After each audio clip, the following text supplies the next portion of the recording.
Salam sejahtera para pendengar yang terkasih, selamat bertemu kembali dengan Yayasan Pelayanan Media Antioquia yang didirikan oleh Pendeta Bigman Sirait untuk melayani Tuhan Kepala Gereja melalui media. Untuk memperluas wawasan umat Tuhan, PAMA juga menerbitkan tabloid Kristen Reformata, juga buku-buku karya Pendeta Bigman Sirait, dan kaset khotbah yang sudah tersedia puluhan seri. Semuanya dapat Anda peroleh di toko-toko buku Kristen di kota Anda atau agen Reformata setempat. Seluruh hasil keuntungan penjualan akan digunakan untuk membiayai pelayanan media dan pendidikan di pedesaan melalui Yayasan Mika yang juga didirikan oleh Pendeta Bigman Sirait. Doakan dan ikuti pelayanan PAMA lainnya di radio di berbagai kota, juga pelayanan televisi di Indovision Channel 95 setiap hari Selasa malam pukul 21.30 dan Rabu pukul 7 pagi. Pelayanan televisi di Indovision Channel 95 setiap hari Selasa malam pukul 21.30 dan Rabu pukul 7 pagi agar terus bertambah dan bertumbuh. Kini tibalah saatnya kita akan menikmati kebenaran firman Tuhan bersama Pendeta Bigman Sirait. Selamat mendengarkan, Tuhan memberkati. Salam sejahtera saudara yang kekasih di dalam nama Tuhan Yesus Kristus. Sekarang kita akan memikirkan satu topik yang baru lagi tentang Injil, saudara. Apa yang mau kita bicarakan dengan Injil ini? Bukan sesuatu yang pada umumnya, tetapi kita coba mau melihat sesuatu dari sisi yang berbeda dulu. Pemahaman atau istilah yang ada di dalam Alkitab, Injil yang murni, begitu ya. Karena ternyata ada Injil yang lain. Nah, ini yang menarik, saudaraku.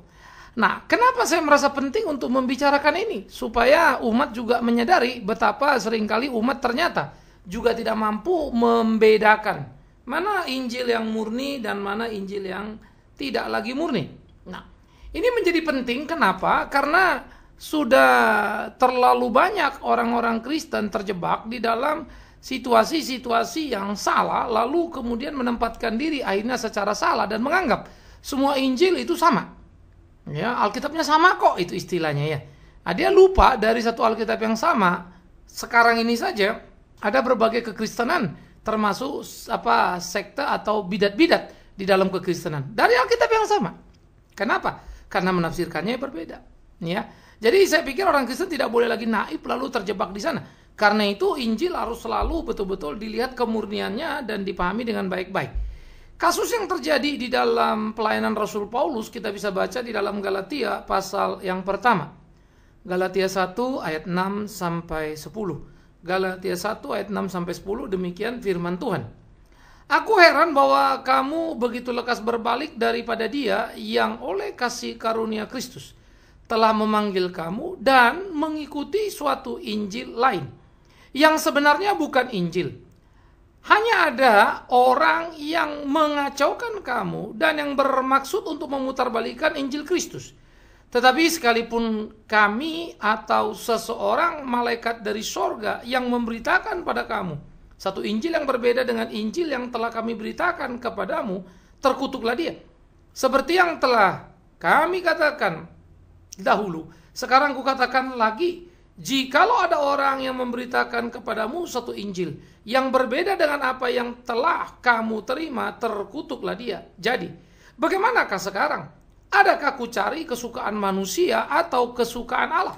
Adakah ku coba berkenan kepada manusia? Sekiranya aku masih mau mencoba berkenan kepada manusia, maka aku bukanlah hamba Kristus.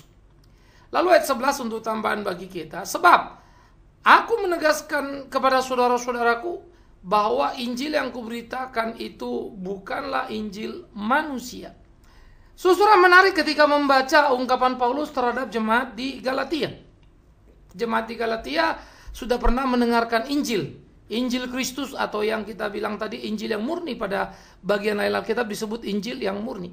Apa yang dimaksud dengan Injil Kristus adalah Injil yang berpusatkan kepada Yesus Kristus yang datang, mati, bangkit, naik ke surga. Ya, itu yang penting. Jadi dia berpusat kepada Kristus. Berita Injil itu ada di dalam 1 Korintus pasal 15. Tetapi ternyata sudah datang sekelompok orang yang mulai memodifikasi Injil itu.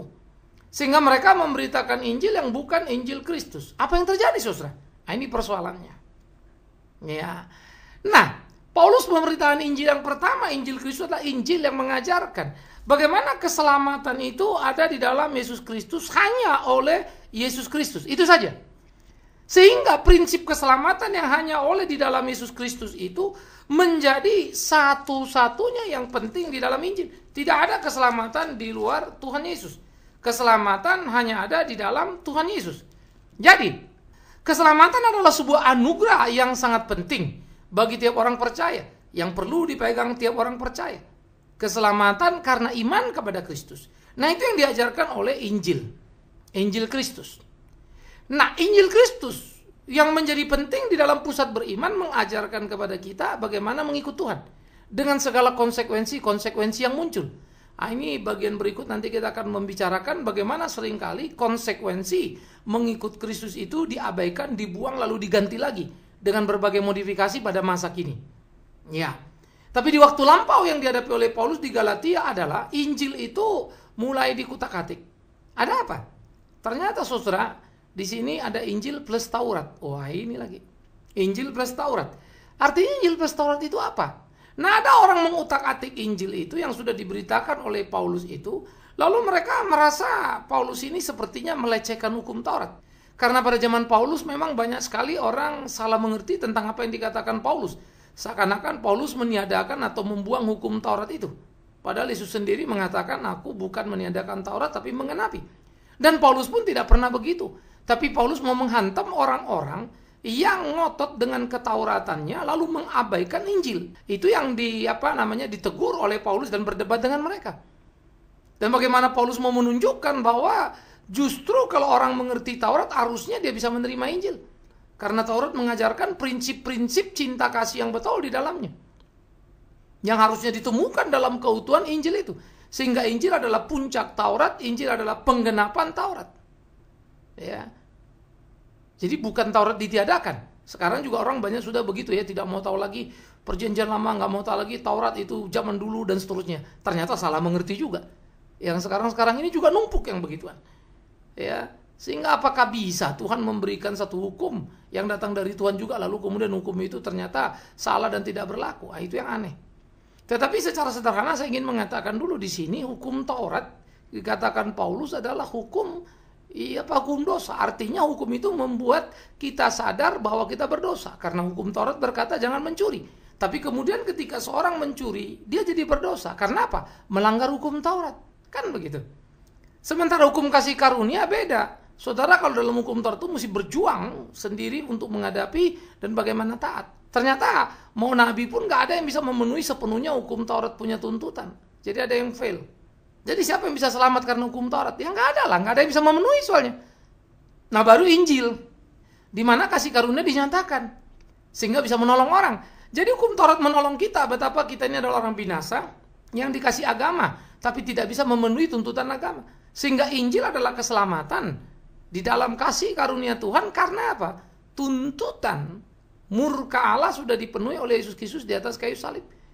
Sehingga kita menjadi merdeka dan ditebus karena kematian Kristus. Nah itu yang luar biasa. Nah jadi Injil yang murni adalah Injil yang berkutat dalam keselamatan kepada Yesus Kristus Tuhan. Tetapi pada waktu itu orang menambahkan, oh tidak bisa. Jadi kamu mesti lakukan hukum Taurat gini, begini dan begitu. Segala macam ritualnya saudaraku. Sehingga akhirnya kematian Kristus di atas kayu salib untuk menebus dosa itu didegradasi atau diturunkan nilainya. Kalau ada orang mengatakan, wah kita terima Yesus, jadi sebagai orang terima Yesus kita harus puasa supaya kita masuk surga. Itu sudah kesalahan. Tetapi ada nggak masa sekarang seperti gitu? Ada. Mereka merambahkan ritual-ritual puasa. Bahkan ada lagi kelompok yang udah mengharuskan seluruh anggotanya sunat. Kalau nggak sunat itu nggak masuk surga nanti. Udah menjadi lebih ngeri lagi. Anda mau puasa boleh apa tidak? Oh boleh, kita sudah pernah bicara tentang puasa. Silakan. Nggak ada yang salah dengan puasa.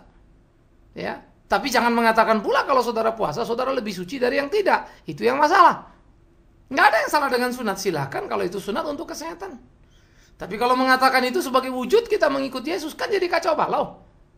Nah ini yang mengerikan. Sehingga gambaran atau simbol-simbol dalam perjanjian lama diangkat kembali sedemikian rupa, ditempelkan kepada Injil. Padahal itu merupakan satu simbol yang menggambarkan bagaimana dengan sunat misalnya ya. Darah tertumpah sebagai bentuk perjanjian manusia dengan Allah. Tapi darah sunat itu sudah menjadi tercurah bukan lagi darah yang dari sunat tetapi darah Kristus sendiri. Darah yang suci di atas kayu salib. Nah disitulah orang kemudian dikatakan Paulus dalam Kolose. Sunat dan baptis itu paralel.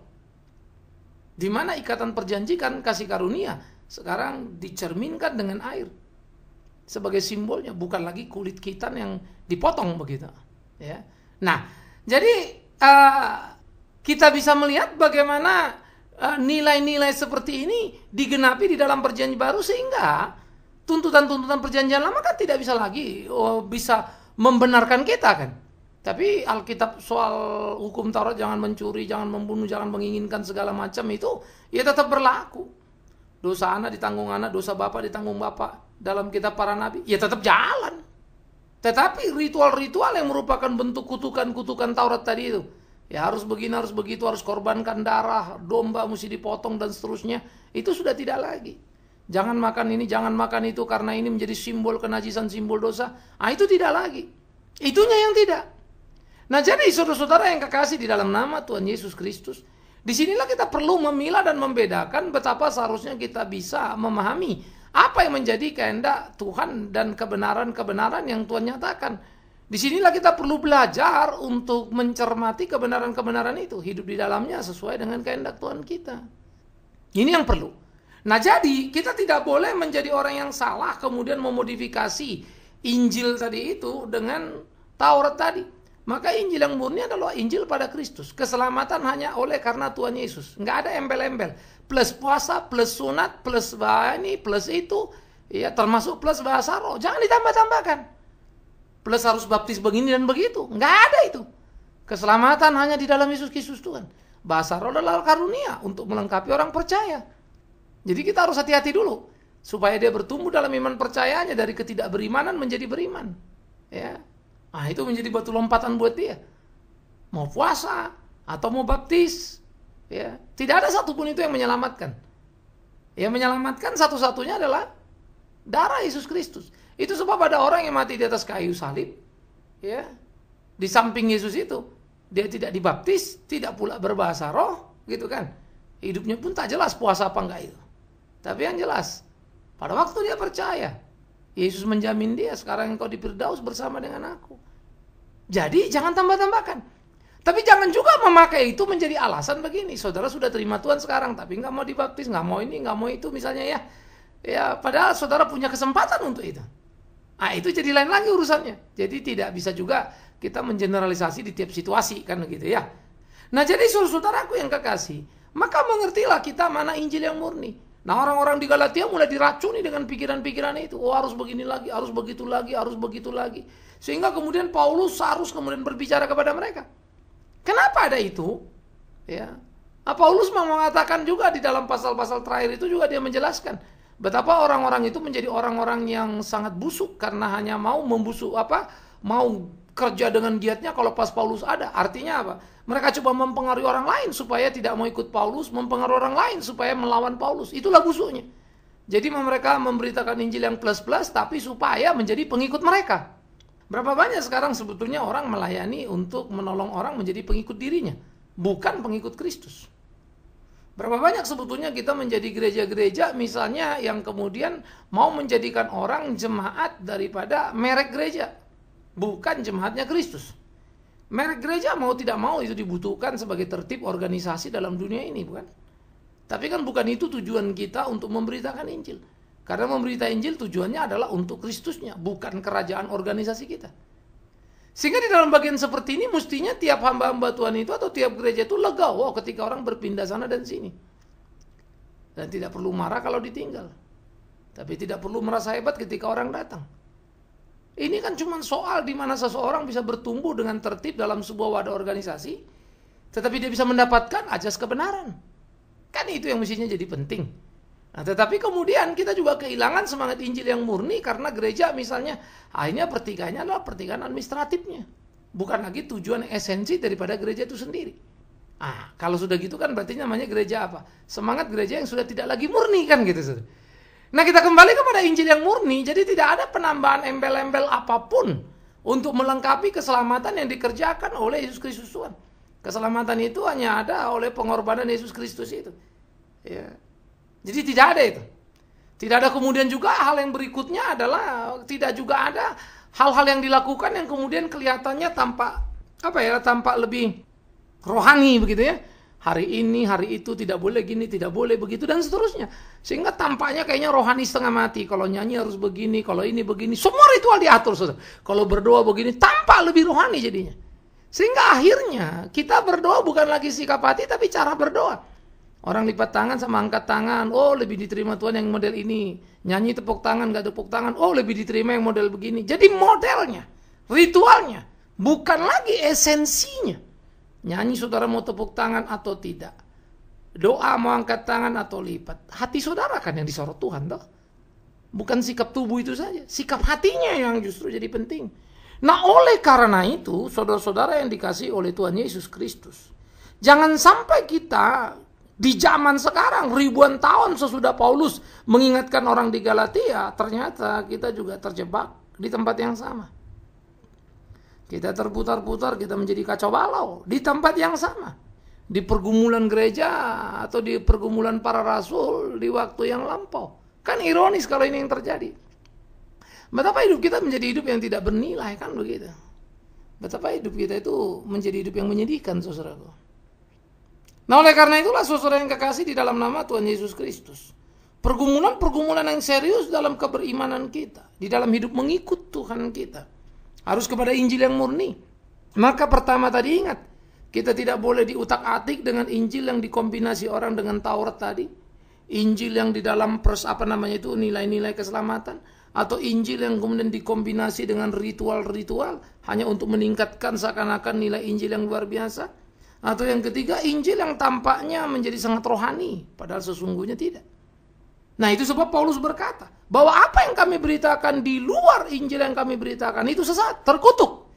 Nah, apa yang mau dikatakan Paulus ada tentu dia bicara dalam wibawanya sebagai rasul yang memberitakan berita yang benar. Sehingga mereka yang memberitakan di luar itu terkutuk. Saya lagi berpikir ya, kalau kemudian saya beritakan Injil misalnya sesuai Alkitab, lalu saya bilang memberitakan Injil di luar Alkitab seperti itu adalah terkutuk. Saya kira semua orang akan ngamuk sama saya. Karena saya memang bukan rasul sih, ya. Rasul sudah selesai eranya, walaupun ada orang yang merasul-rasulkan dirinya. Ya, sehingga bagi saya hal itu menjadi penghinaan kepada para rasul. Ya, siapa kita? Ingat, rasul berhak menulis kitab suci karena mereka rasul yang diutus oleh Tuhan. Kita mana boleh nambah-nambahin kitab suci, jangan tambah, jangan kurangi. Nubuat itu disampaikan oleh para nabi, prophet. Mereka profesi, mereka bernubuat tentang Kristus, sudah digenapi. Jangan tambah-tambahkan nubuat di situ. Jadi posisi jabatan kenabian dengan privilege yang diberikan kepada mereka dalam bernubuat tentang Kristus dan digenapi, dalam menyampaikan ajaran-ajaran Kristus dan sudah selesai, jangan ditambah, jangan dikurangi. Jadi mana bisa lagi ada nabi, ada rasul. Itu kan jadi aneh logikanya kan. Berarti Alkitab masih boleh terus dong. Karena yang nulis Alkitab itu nabi dan rasul itu. Ya. Dan di zaman mereka, di dalam wibawa mereka semua itu bergerak. Lukas adalah tabib yang dalam pencermatan. Dia menulis dengan menjadi pendamping pada perjalanan Paulus. Markus menulis dalam prinsip dan kewibawaan seorang Petrus. Kan begitu. Nah, jadi kita kembali lagi, kita bisa melihat bagaimana hal-hal ini harus dicermati dengan baik-baik. Nah, oleh karena itulah Paulus melihat bagaimana orang memang sangat suka memodifikasi, mengutak-atik Injil yang murni, menambah sana sini supaya tampak lebih bergengsi, lebih hebat, lebih rohani begitu ya. Dan Paulus mengatakan, apa yang mesti kita lakukan? Apakah aku harus menyukakan orang atau menyukakan Tuhan? Kalau menyukakan orang ya sudahlah, kita utak-atik Injil murni itu, kita cocok-cocokkan dengan kebutuhan mereka. Mereka mau apa? Ya udah kita modify Injil supaya cocok dengan selera manusia.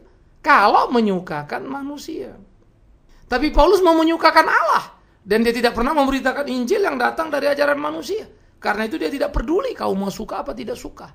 Kebenaran akan dinyatakan. Ternyata sejarah membuktikan. Orang Kristen lebih suka Injil yang tidak murni daripada Injil yang murni. Karena Injil yang murni dianggap tuntutannya berlebihan, tidak cocok dengan konteks zaman kekinian. Injil yang murni dianggap semacam mengekang semangat dan kegairahan manusia dalam kompetisi hidup di dunia ini. Menggapai sukses, bim salah bim, kan begitu. Mencapai sembuh, bim salah bim, begitu. Sehingga tidak ada lagi yang bergairah untuk mau sangkal diri pikul salib. Tidak ada lagi yang bergairah untuk mengerti kebenaran Yesus Kristus yang berkata, aku mengutus kamu seperti domba ke tengah serigala. Tidak ada lagi. Nah, ini saudaraku yang menjadi kepedihan, kesedihan.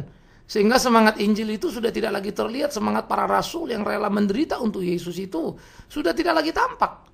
Karenanya semuanya berpusat kepada dirinya, kenikmatannya, kepuasannya. Ya. Sehingga akhirnya hal-hal yang kita hadapi dalam kehidupan kekinian adalah isu-isu seputar kenikmatan dunia yang menempel pada banyak hamba Tuhan. Nah, ini kan jadi ironis. Mestinya kan cerita itu kalau sesuai Injil yang murni itu, ya enggak? Bagaimana kita membicarakan ajaran yang benar tapi mendapat tantangan. Bagaimana ajaran yang kebenaran itu membongkar kedok-kedok yang palsu, kan begitu mestinya. Tapi bukan itu. Justru angin bertiup balik. Dari kutub pemberita Injil justru muncul permasalahan-permasalahan. Ini ironis ini. Karena mestinya dia menciptakan atmosfer yang kuat untuk menciptakan sebuah perubahan. Tapi ternyata ya sudah menjadi pusat gosip. Ini yang mengerikan. Nah, tetapi kemudian kita sudah sangat toleran lalu menganggap itu, menilai itu udah kayak menilai umumnya, wah kasihan, mari kita doakan, wah jangan dibicarakan, tidak boleh ini, tidak boleh itu. Nah, kita juga jadi berhenti pada kemunafikan juga. Padahal kita mengatakan, salah adalah salah, benar adalah benar. Tegurlah saudaramu dalam kesalahannya, ya. Kalau dia mengakui dan menerimanya, kau mendapatkannya. Tapi kalau tidak, kenali dia sebagai orang berdosa. Serius banget itu. Itu ajaran Alkitab. Ya. Dan Yesus sendiri pun bicara, kalau kau mau menghakimi, hakimilah dengan adil. Bukan jangan menghakimi seperti yang kita pahami selama ini. Ingat yang kemarin, saya sudah bicara ya, selumbar depan matamu kau tidak bisa lihat. Ya. Balok depan matamu, selumbar depan saudaramu kau lihat, itu yang munafik. Jadi kau tidak berhak menghakimi selumbar depan mata saudaramu. Balokmu aja belum kau cabut kok. Tapi kalau sudah nggak ada balok di depan matamu, nggak ada selumbar depan matamu, boleh kau menghakimi selumbar saudaramu. Itu adil, fair. Gitu maksudnya. Sama seperti ketika Yesus dibawa wanita yang berzina itu. Kalian mau rajam dia, ayo mau hukum dia, silakan, siapa yang tidak berdosa.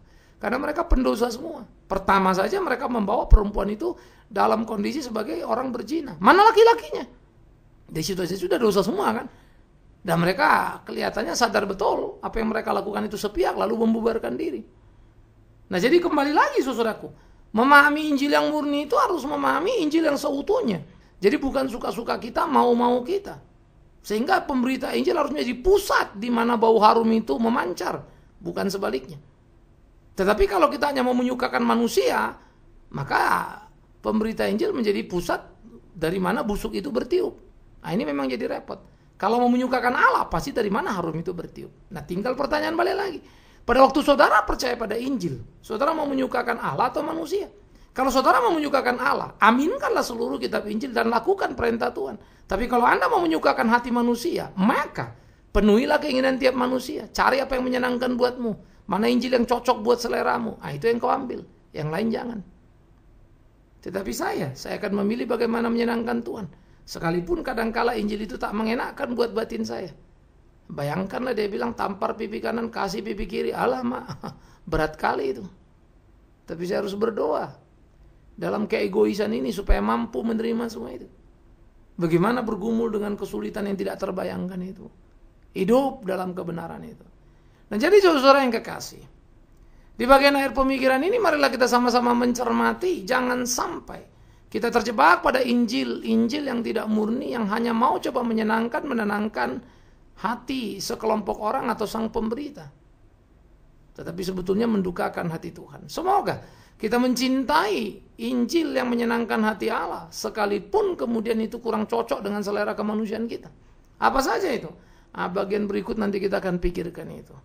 Bagian berikut kita akan mencermati berbagai aspek isu yang diangkat hanya untuk memuaskan hati manusia. Kiranya kita berhati-hati supaya jangan terjebak di situ. Biarlah Tuhan itu dipermuliakan senantiasa dalam hidup kita.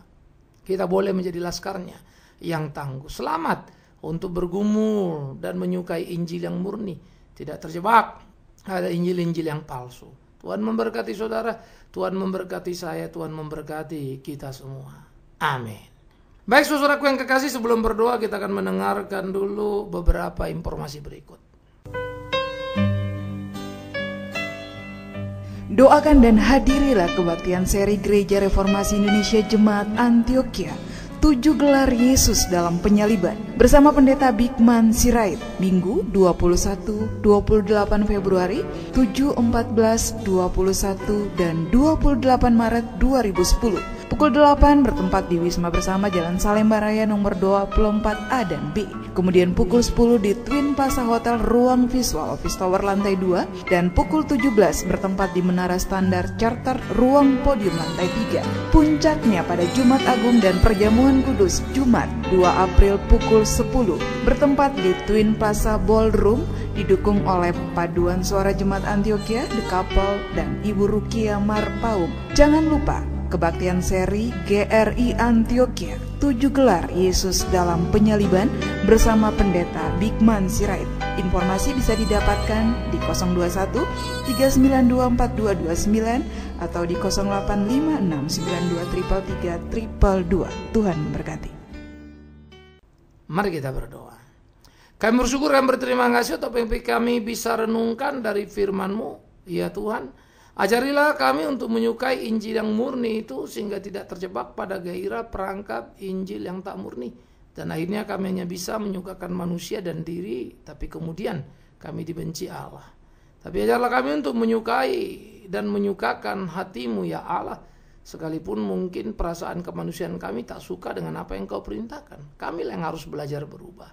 Mampukan kami oleh pertolongan Roh-Mu, ya Tuhan. Terima kasih. Kami serahkan segenap hidup kami dalam tangan-Mu. Terpujilah Engkau Tuhan kami, Yesus Kristus. Amin.